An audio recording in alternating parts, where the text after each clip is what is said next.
and they insisted on kissing Hank's cheek and shaking my hand before descending with Benjamin into the basement club.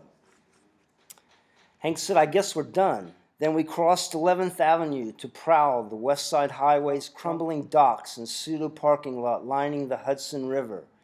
Before AIDS, the West Side Highway down past Christopher Street was a strip of dives.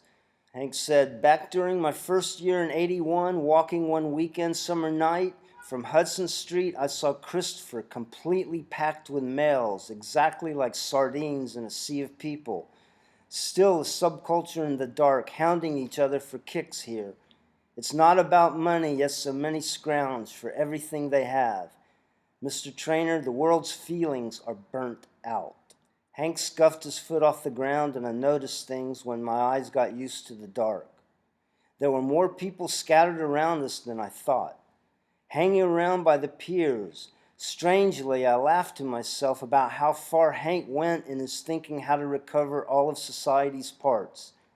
As uncomfortable as that place was, there in the dark, I began to understand his caring for absolutely everyone. Even in that bizarre environment, I felt no interest in objecting for conversation's sake. Because before that night with Hank, I'd always believed people chose their marginal lives and got what they deserved. Hank demonstrated choices are brought about by twisted circumstances. Consequences shouldn't have to include twisting back. I learned to appreciate his refusal to judge. Maybe social welfare advocates are right. It is more important to just care no matter who any of us are. Winners and losers' aspirations have so much in common, Hank had said, and influenced me to think we had little left to bicker about. Hank pointed at the outreach van parking to hand out food and condoms. "Look," he said, "an entrepreneurial show getting lemonade from lemons. Money can do anything, be commercial life and charity. That van's benevolence has a profit. To me, this place is already nice. Without intending, this long stretch of asphalt playground is a park."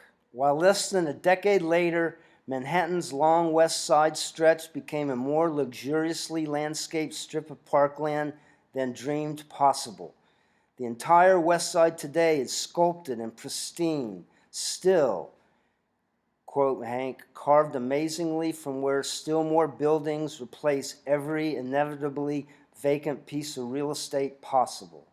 We took our time up the river, passing the fledgling Chelsea Piers mega sports empire.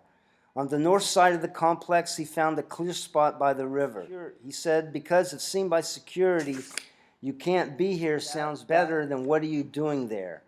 And Hank bragged that he picked up the second package ever sent from the production center there for the new television show Law and Order. He said it was an honor. "I hope the show does well.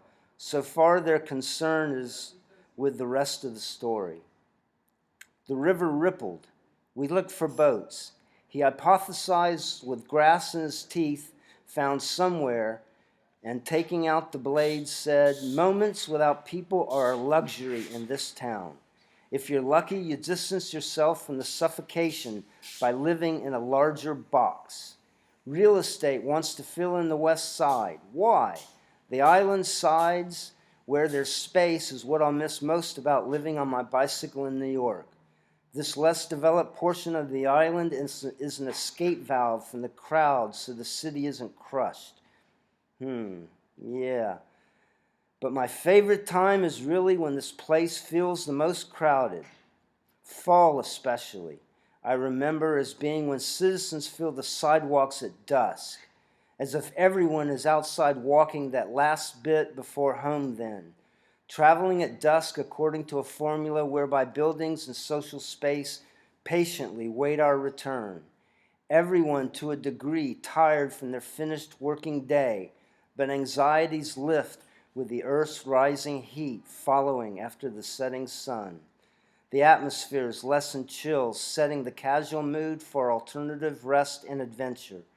Students may still have their grindstone and capitalists their bottom line, but we are all captured in the framework of that monumental portion of the working day done at dusk. Not night nor day, dusk. Poor us.